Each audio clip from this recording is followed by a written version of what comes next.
ಈಗ ಬರುವುದು ಪಂಚಾಯತ್ನ ಚುನಾವಣೆಯಲ್ಲ, ದೇಶದ ಭವಿಷ್ಯ ನಿರ್ಧಾರ ಮಾಡುವ ಲೋಕಸಭಾ ಚುನಾವಣೆ. ಕಾರಣ ದೇಶದ ಮುಂದಿನ ಭವಿಷ್ಯ ಉಜ್ವಲವಾಗಿರಲು ನರೇಂದ್ರ ಮೋದಿ ಅವರಿಂದ ಮಾತ್ರ ಸಾಧ್ಯ ಎಂದು ವಿಶ್ವೇಶ್ವರ ಹೆಗಡೆ ಕಾಗೇರಿ ಅವರು ಹೇಳಿದ್ದಾರೆ. ಹಳಿಯಾಳದಲ್ಲಿ ಸಭೆ ನಡೆಸಿ ಮಾತನಾಡಿದ ಉತ್ತರ ಕನ್ನಡ ಲೋಕಸಭಾ ಕ್ಷೇತ್ರದ ಬಿಜೆಪಿ ಅಭ್ಯರ್ಥಿ ವಿಶ್ವೇಶ್ವರ ಹೆಗಡೆ ಕಾಗೇರಿ, ಕಾಂಗ್ರೆಸ್ ಈ ದೇಶಕ್ಕೆ ನೇತೃತ್ವ ಕೊಡಲು ಸಾಧ್ಯವಿಲ್ಲ. ಅವರಿಗೆ ಮತ ನೀಡಿದ್ದಲ್ಲಿ 50 ಸೀಟು ಬರದವರಿಗೆ ಮತ ನೀಡಿದಂತಾಗುತ್ತದೆ. ಆದ್ದರಿಂದ ಬಿಜೆಪಿ 400ಕ್ಕೂ ಹೆಚ್ಚು ಸ್ಥಾನ ಪಡೆಯಲು ನಾವು ಕಾರಣವಾಗಬೇಕು. ಕಾಂಗ್ರೆಸ್ ಅಧಿಕಾರಕ್ಕೆ ಬಂದ ಸಂದರ್ಭದಲ್ಲಿ ರಾಜ್ಯದಲ್ಲಿ ದ್ವೇಷದ ಚಟುವಟಿಕೆಗಳು ಹೆಚ್ಚಾಗಿದೆ.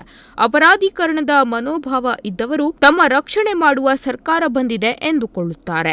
ನೇಹಾ ಹಿರೇಮಠ್ ಅವರ ಕೊಲೆಯಂತಹ ದುರ್ಘಟನೆ ನಡೆದಿದೆ. ಜೊತೆಗೆ ಕಳೆದ 24 ಗಂಟೆಯಲ್ಲಿ ರಾಜ್ಯದಲ್ಲಿ 10 ಕೊಲೆಗಳಾಗಿದೆ. ಹೀಗಾದಲ್ಲಿ ರಾಜ್ಯದಲ್ಲಿ ಮನುಷ್ಯರ ಜೀವಕ್ಕೆ ಗ್ಯಾರಂಟಿ ಕೊಡುವವರು ಯಾರು ಎಂದು ಪ್ರಶ್ನಿಸಿದರು.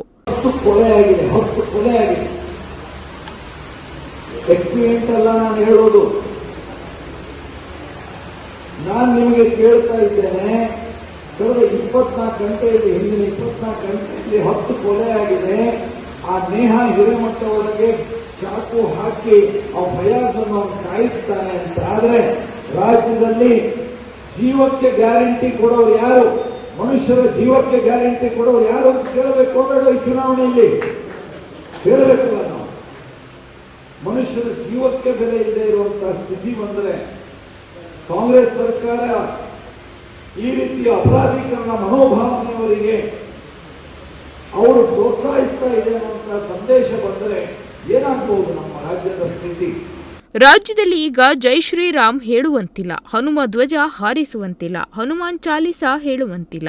ಹೀಗಾದಲ್ಲಿ ನಮ್ಮ ಸ್ಥಿತಿ ಮುಂದೆ ಏನು? ಕಾರಣ ಗಂಭೀರವಾಗಿ ಯೋಚಿಸಿ ಮತದಾನದಲ್ಲಿ ಪಾಲ್ಗೊಳ್ಳಬೇಕು ಎಂದ ಕಾಗೇರಿ, ಜನರ ಜೀವಕ್ಕೆ ಸನಾತನ ಧರ್ಮಕ್ಕೆ ಉಳಿಗಾಲ ಇರಬೇಕು ಎಂದಾದಲ್ಲಿ ಕಮಲದ ಹೂವಿಗೆ ಮತ ನೀಡಬೇಕು ಎಂದು ಹೇಳಿದ್ರು. ಕಾಂಗ್ರೆಸ್ ನಿಮ್ಮನ್ನು ಮುಖ್ಯವಾಹಿನಿಗೆ ಬರಲು ಬಿಡುತ್ತಿಲ್ಲ. ಅವರಿಗೂ ಸಹ ಉಜ್ವಲ ಗ್ಯಾಸ್, ಆಯುಷ್ಮಾನ್ ಯೋಜನೆ, ಕಿಸಾನ್ ಸಮ್ಮಾನ್ ಯೋಜನೆ, ಶೌಚಾಲಯ, ಅಕ್ಕಿ ಎಲ್ಲವೂ ಸಿಗುತ್ತಿದೆ. ಮತ್ಯಾಕೆ ಒಂದೇ ಕಡೆ ಮತ ಚಲಾಯಿಸುವುದು ಎಂದು ಪ್ರಶ್ನಿಸಿದರು.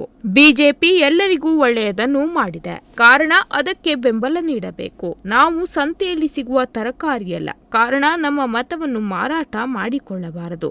ಹಾಗೆ ಮಾಡದೆ ಜವಾಬ್ದಾರಿಯುತವಾಗಿ ಮತದಾನದಲ್ಲಿ ಪಾಲ್ಗೊಂಡು ಅತಿ ಹೆಚ್ಚಿನ ಮತವನ್ನು ಕಮಲದ ಹೂವಿಗೆ ಕೊಡಬೇಕು. ದೇಶ ಸುರಕ್ಷಿತವಾಗಿರಲು ಮೋದಿ ಪ್ರಧಾನಿಯಾಗಬೇಕು ಎಂದರು. ಹನುಮಾನ್ ಚಾಲೀಸ್ ಹೇಳಲಿಕ್ಕೆ ಬಿಡೋದಿಲ್ಲ, ಭಗವಾನ್ ಧ್ವಜ ಹಾಸ್ಲಿಕ್ಕೆ ಬಿಡೋದಿಲ್ಲ. ಜೈ ಶ್ರೀರಾಮ್ ಅಂತ ಹೇಳ್ಕೊಂಡು ಹೋದ್ರೆ ಅವನ ಪಕ್ಕದಲ್ಲಿ ಹುಡುಗ ಬಂದು ಅಲ್ಲಾಹು ಅಕ್ಬರ್ ಅಂತ ಹೇಳಬೇಕು ಅಂತ ಹೇಳ್ತಾರೆ.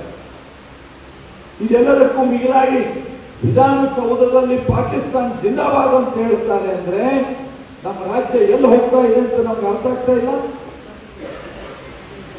ನಾವು ಗಂಭೀರವಾಗಿ ಯೋಚಿಸುವಂತಹ ಒಂದು ಸಂದರ್ಭ ಬಂದಿದೆ.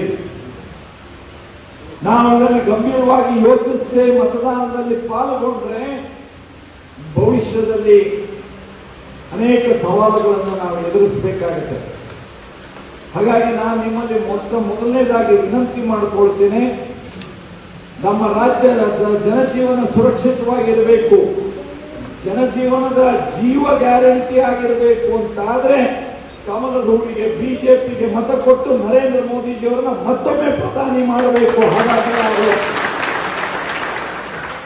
ನಾವು ಈ ಸಂದರ್ಭದಲ್ಲಿ ಮಾಜಿ ಶಾಸಕ ಸುನೀಲ್ ಹೆಗಡೆ, ಮಾಜಿ ಪರಿಷತ್ ಸದಸ್ಯ ಎಸ್ಎಲ್ ಗೋಟ್ನೇಕರ್ ಹಾಗೂ ಇತರ ಪದಾಧಿಕಾರಿಗಳು ಉಪಸ್ಥಿತರಿದ್ದರು. Nudisiri news desk Honnavar.